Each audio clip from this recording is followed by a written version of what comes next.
और मैंने यही कहा जब मैं आया हूं तो आप समझेंगे शायद ये मांगने आया है। मैं मांगने नहीं आया, लेकिन मजबूरी है। सारी दुनिया की नजरें इस वक्त दिल्ली पे हैं। दिल्ली में बड़ा कमाल हो रहा है, बहुत बड़ी G20 कॉन्फ्रेंस हो रही है। सजा हुआ है नई दिल्ली सजा हुआ है, और उन्होंने बहुत खूबसूरती से सजाया, और जितना मेरा ख्याल है पॉसिबल, क्योंकि ये चंद बड़े इवेंट्स में से एक इवेंट है G20 समिट होना दिल्ली में। मोदी साहब पे एक इल्ज़ाम और ये लगता है कि वो मुसलमानों को बड़ा टफ टाइम देते हैं, लेकिन when it comes to the Muslim world तो मोदी साहब कहते हैं जी कि हमारे बड़े मुस्लिम वर्ल्ड से सिविलाइजेशनल ताल्लुकात हैं। वो इस मोहब्बत का पैगाम दें, हम आपको मोहब्बत देंगे। लेकिन अगर आप पाकिस्तान की तज़लील करेंगे, पाकिस्तान के अदारों की तज़लील करेंगे, पाक फौज के मुतालिक बात करेंगे, तो भाई हम फिर डंडा घुसा देंगे। ठीक है, वहाँ पे तैयब एर्दोगन पहुँच गए हैं। अच्छा, बांग्लादेश से उनको भी बुलाया है बतौर मेहमान। हसीना वाजी साहबा पहुँच गई हैं। अच्छा, तैयब एर्दोगन की अपनी पोजीशनिंग है। तैयब एर्दोगन का आना वहाँ पे अपनी, वो भी जो खातून अव्वल हैं तुर्की की, वो भी साथ पहुँची हुई हैं। वो हमने टर्की वालों से भी फ्रॉड किया। फिर वो एक पता नहीं लड़की थी टर्किश जो थोड़ी वो उस ड्रामे के अंदर बड़ी मुस्लिम किरदार था, लेकिन उसकी इंस्टाग्राम पे उसने बिकनीज और पता नहीं क्या क्या पहना था, वो मुस्लिम पाकिस्तान यानी चीका मारनी शुरू कर दी है। 1 इंच दी बीबी यार। सो इनको नहीं था ना पता कि टर्की मॉडर्न टर्की है। इस्लामिक वर्ल्ड तो अब खत्म हो गया है ना, OIC टूट गया है। सब ये 5-6 मुल्क तो अलग हो गए हैं। OIC जो इस्लामिक कॉन्सेप्ट्स को प्रमोट करता था, प्रोजेक्ट करता था, सेफगार्ड करता था, ये खत्म हो गया है। ये मोहम्मद बिन सलमान को जो एक्स्ट्रा प्रोटोकॉल मोदी साहब दे रहे हैं, उनको पता है कि इनसे बहुत कुछ हमने लेना है, और मोहम्मद बिन सलमान के पास कैपेसिटी भी बहुत कुछ है देने की। असल में उनकी जलती है ना, फिर ये बर्दाश्त नहीं करते हिंदुस्तान, मतलब इनकी जो है ना हट जाती है। ये सच्चाई सुनना नहीं चाहते। जब सच बात करते हैं तो ये कहते हैं कॉमेडियन है ये। पाकिस्तान के पास क्या ऑप्शन है? सऊदीज हम उनके पास जा रहे हैं, not for Kashmir, not for India. हम कह रहे हैं पाइन साढ़े को जड़ा ना 25 अरब डॉलर दो तो साड़ी इकॉनमी बचा लो। हम अमारातीज के पास जा रहे हैं, 25 अरब डॉलर दो तो इकॉनमी बचा लो। हम कवेतियों के पास, कतरीज के पास, बाकियों के पास जा रहे हैं, 25 अरब डॉलर दो तो चलो। अच्छा, ये बंदे के साथ कोई रिलेशन नहीं होता। पाकिस्तान इस टाइम भूखा नंगा मुल्क है। हर बंदा कहता है ये हमारे पास आया होगा इसी सिचुएशन के लिए आया होगा। एक अरब डॉलर दे दो, 1 अरब डॉलर दे दो, 1 अरब डॉलर। या इंडिया ने कतर को नहीं बुलाया, ठीक है, इंपॉर्टेंट कंट्री है। क्यों? कतर जड़ा है वो थोड़ी जी मसले करता है इंडिया के नाल। नूपुर शर्मा के इंसिडेंट में कतर सबसे पहले था जिसने लीड ली, इंडियन प्रोडक्ट्स बंद की। अब जो G20 है, शी जिनपिंग नहीं आया, इसके बारे में थ्योरी चल रही है। शी जिनपिंग नहीं आया, क्यों नहीं आया? उन्होंने अपने प्राइम मिनिस्टर को क्यों भेजा है? खुद क्यों नहीं आया? खुद क्यों? जय हिंद दोस्तों, आप सबको इंडिया माई जान पर स्वागत है। दोस्तों, आप सबको पता होगा आज से G20 समिट शुरू हो रहा है, लेकिन ध्यान देने वाली बात यह है अब दुनिया में जितने भी पावरफुल मुस्लिम कंट्री है वो अब भारत में है। आप अब कहोगे ईरान तो नहीं है, ईरान तो एक पावरफुल मुस्लिम कंट्री है, ये फिर एक तरीके से आप कह सकते हो सिया ब्लॉक को वो लीड करता है। हाँ ठीक है, ईरान नहीं है, क्योंकि ईरान हमारा फ्रेंड सर्कल में ऐसा एक फ्रेंड है जिसे हम हर जगह नहीं ले जा सकते, क्योंकि बाकी दूसरे दोस्तों के साथ भी उसका नहीं पड़ता है, क्योंकि अमेरिका और वेस्टर्न कंट्री नहीं चाहेंगे ईरान इधर आए। नहीं तो अगर 1 to 1 रिश्ता की बात करें, ईरान के साथ हमारा संबंध बिल्कुल ठीक है। अगर हम बाकी मुस्लिम कंट्री की बात करें कौन कौन इधर आया है डायरेक्टली मेंबर के तौर पर, सऊदी अरब, टर्की और इंडोनेशिया आए हैं, वो G20 के मेंबर हैं। इनडायरेक्टली ऑब्जर्वर कंट्री के तौर पर UAE, बांग्लादेश, ओमान, इजिप्ट और एक अफ्रीका का मुस्लिम कंट्री नाइजीरिया भी आया है। कुछ दोस्त कह सकते हैं नाइजीरिया मुस्लिम कंट्री है या नहीं है, क्योंकि 50% पॉपुलेशन तो मुस्लिम है, बाकी 47% क्रिश्चियन है, वो मैं आपके ऊपर छोड़ रहा हूं।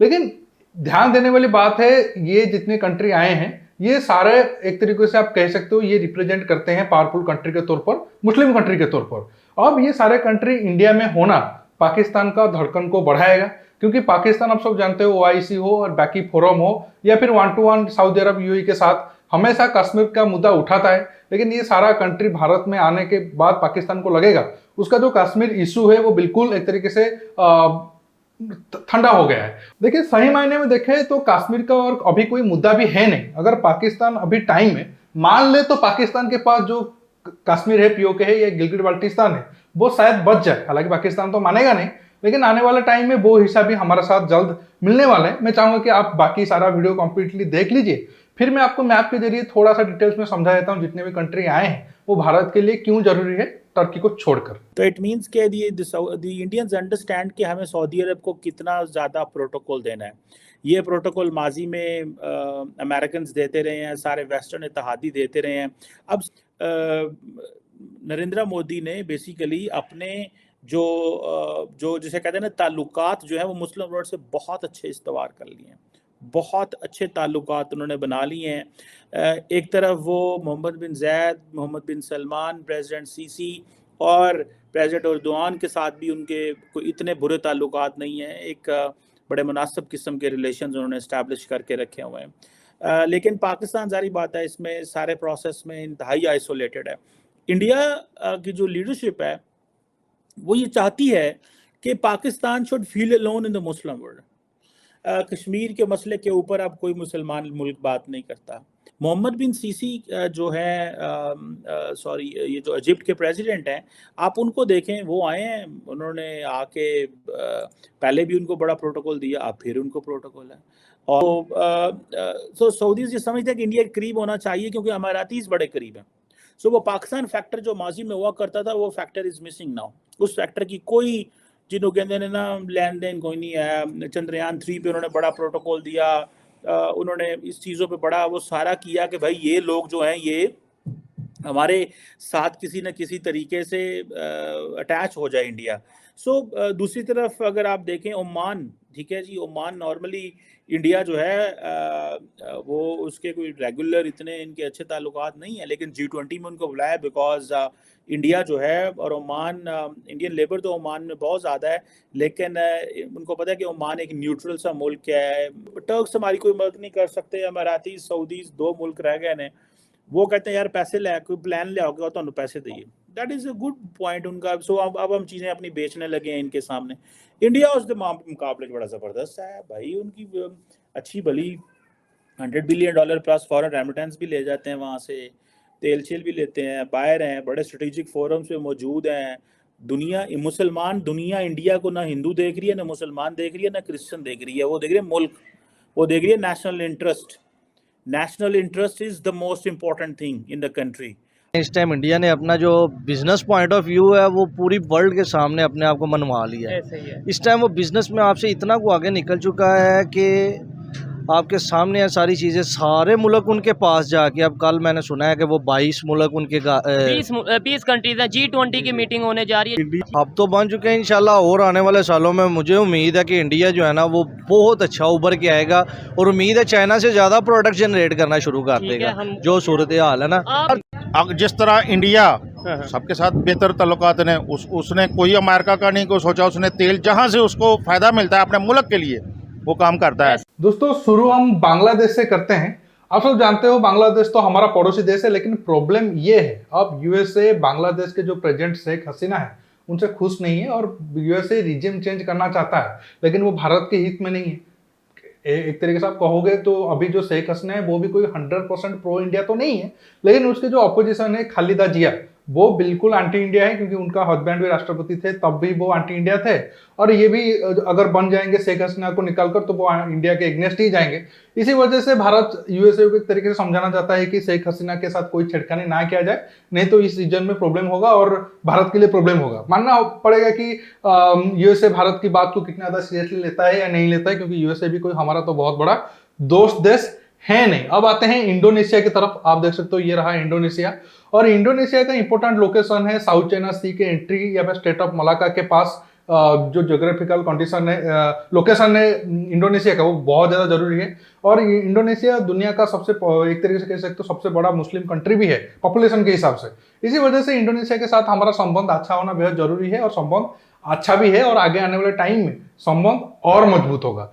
अब आते हैं बाकी देश के ऊपर, अब आते हैं ओमान के ऊपर। हालांकि चिमाजी बोल रहे थे कि ओमान के साथ भारत का संबंध कोई बहुत ज़्यादा अच्छा नहीं है, लेकिन ये बात सही नहीं है।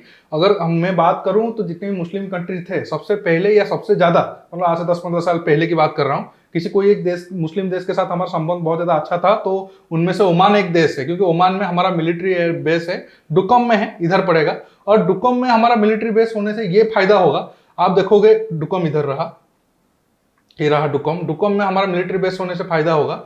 आप देख सकते हो हम पाकिस्तान के कराची और ग्वादर पर प्रेशर डाल पाएंगे, मतलब इधर से तो हम अपना जो भी नावाल शिप से वो भेज ही पाएंगे। शायद ओमान में भी हम प्रेजेंट रहकर इधर पाकिस्तान और कराची में प्रॉब्लम पाकिस्तान को हम डाल सकते हैं अगर कभी जरूरत पड़ा तो। इधर आएंगे तो यूएई है और सऊदी अरेबिया है। यूएई सऊदी अरब के साथ तो हमारा संबंध डे टू डे मजबूत हो रहा है और आगे आने वाले टाइम में और मजबूत होगा। और इस दो कंट्री में हमारा जो इंडियन पॉपुलेशन है बहुत ज़्यादा है, जिससे हमें इकोनॉमिकली भी बहुत ज़्यादा फायदा होता है। फिर चलते हैं हम इजिप्ट की तरफ। अगर आप देखोगे इजिप्ट रहा इधर, और इजिप्ट के साथ हमारा जो संबंध है वो बहुत पुराना है। इजिप्ट का जो सिविलाइजेशन है या फिर हमारा सिविलाइजेशन है वो तब से हम दोनों जुड़े हुए हैं। और हालांकि इजिप्ट बीच में रेडिकलाइजेशन की तरफ जा रहा था, उम्मीद करते हैं वो ज्यादा रेडिकलाइज ना हो, नहीं तो उसकी देश ही बर्बाद होगा। इजिप्ट के साथ आगे आने वाले टाइम में हमारा डिफेंस रिलेशन भी और मजबूत होगा। हालांकि ट्रेड तो अभी बहुत ज्यादा कम है, बहुत ज्यादा नहीं है। उम्मीद करते हैं कि दोनों देश आगे बहुत ज्यादा ट्रेड करेंगे। अब आते हैं हमारा नाइजीरिया के ऊपर। इधर रहा नाइजीरिया, और नाइजीरिया भी अगर आप इकोनॉमिकली देखोगे अफ्रीका में टॉप 5 कंट्री में आ जाएगा और आगे आने वाले टाइम में नाइजीरिया की इकोनॉमिक कंडीशन और ज्यादा बूम होगा। हालांकि नाइजीरिया में 100% या फिर 90% के एबव मुस्लिम नहीं है, 50% मुस्लिम है, 47% क्रिश्चियन है और बाकी 3% अदर रिलीजन के हैं। इसी वजह से नाइजीरिया में प्रॉब्लम भी होता है बोको हराम और अदर कम्युनिटी में। ये एक नाइजीरिया को अगर सॉल्व नहीं किया तो आगे जाना नाइजीरिया के लिए मुश्किल होगा।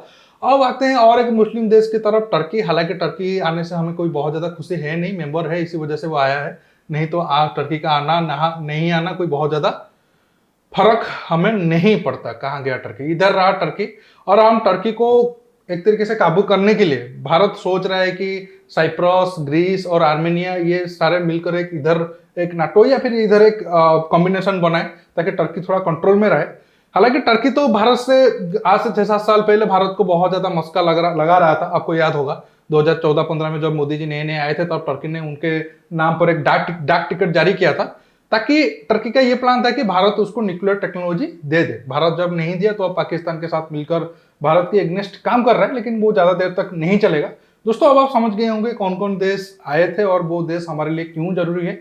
आप ये वीडियो को दोस्तों मैं चाहूंगा ज्यादा से ज्यादा लाइक शेयर करने के साथ साथ मेरे चैनल को सब्सक्राइब करिए, और सब्सक्राइब बटन के पास जो बेल आइकन है उसे प्रेस करना बिल्कुल मत भूलिए।